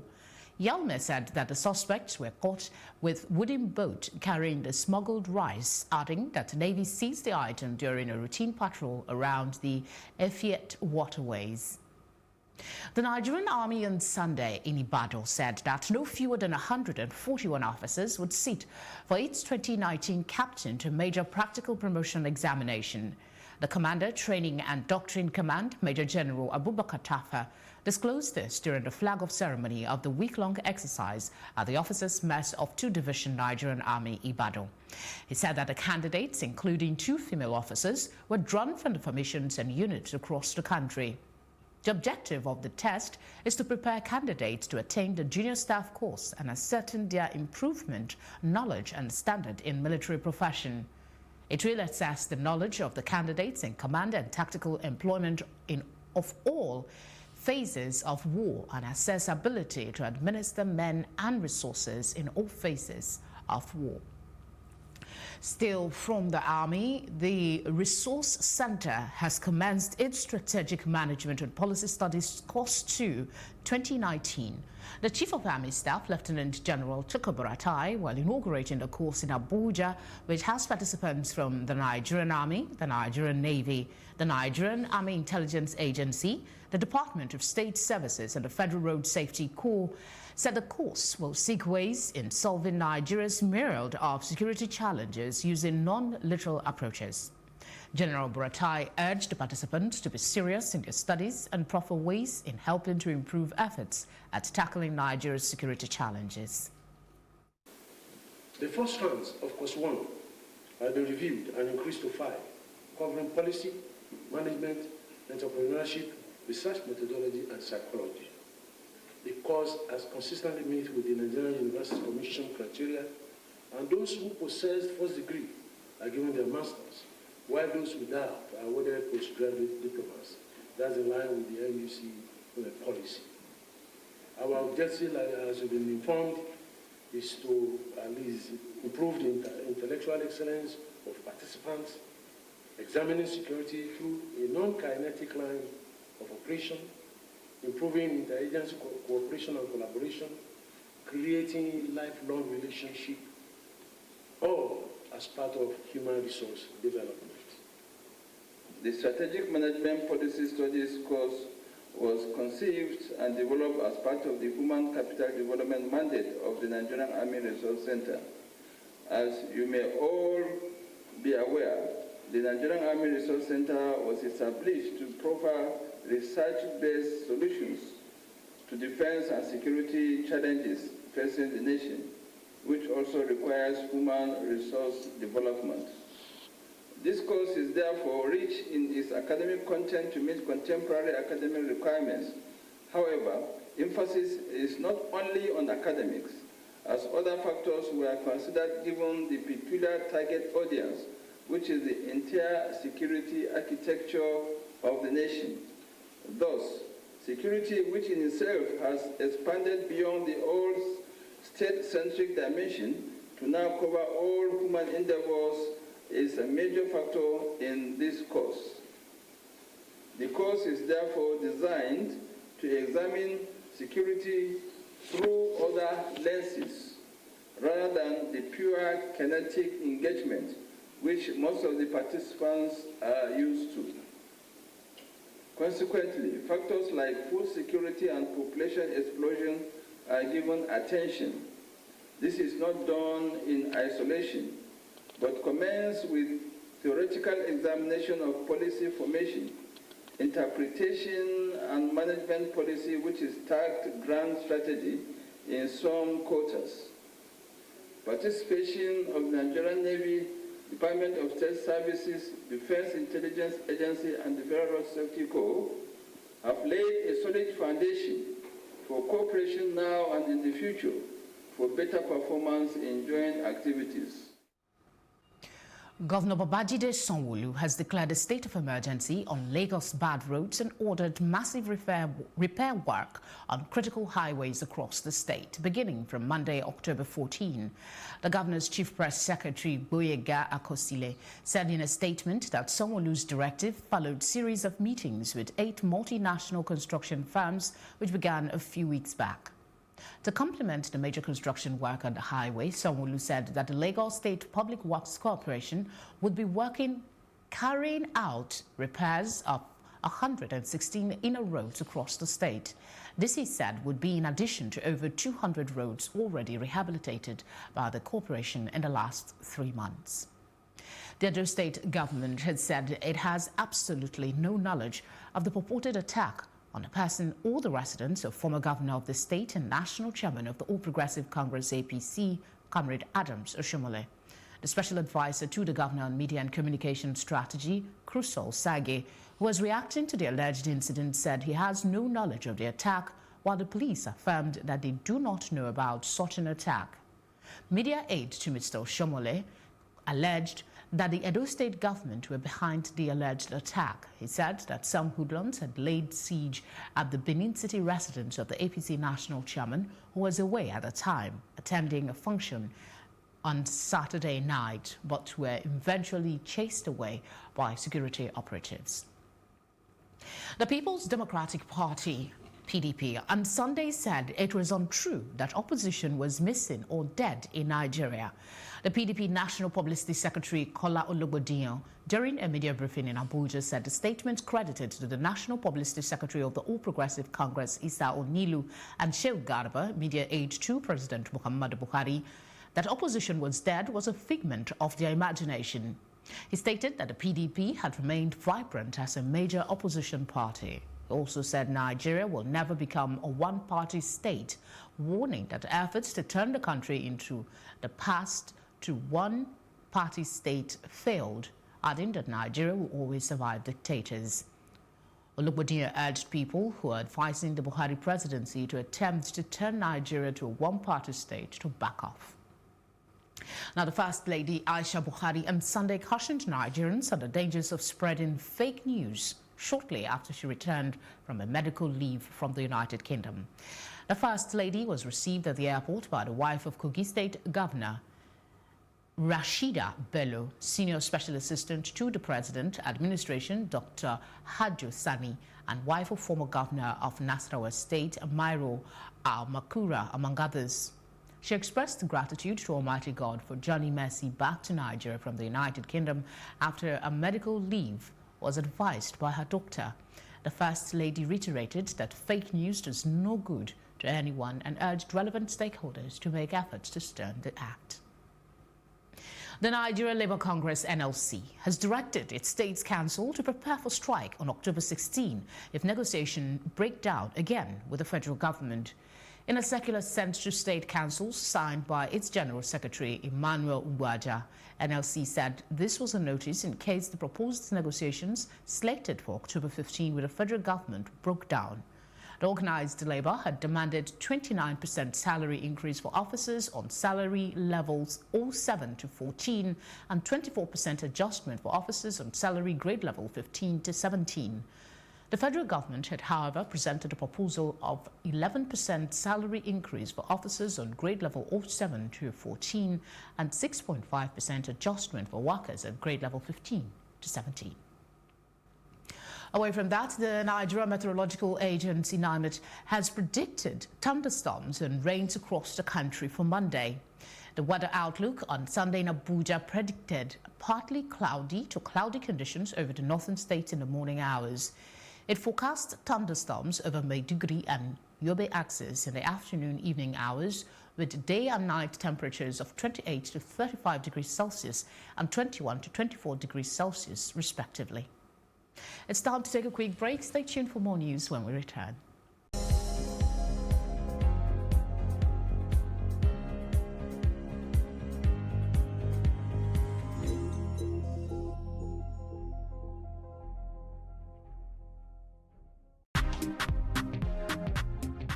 My name is Chidebere Chukwu.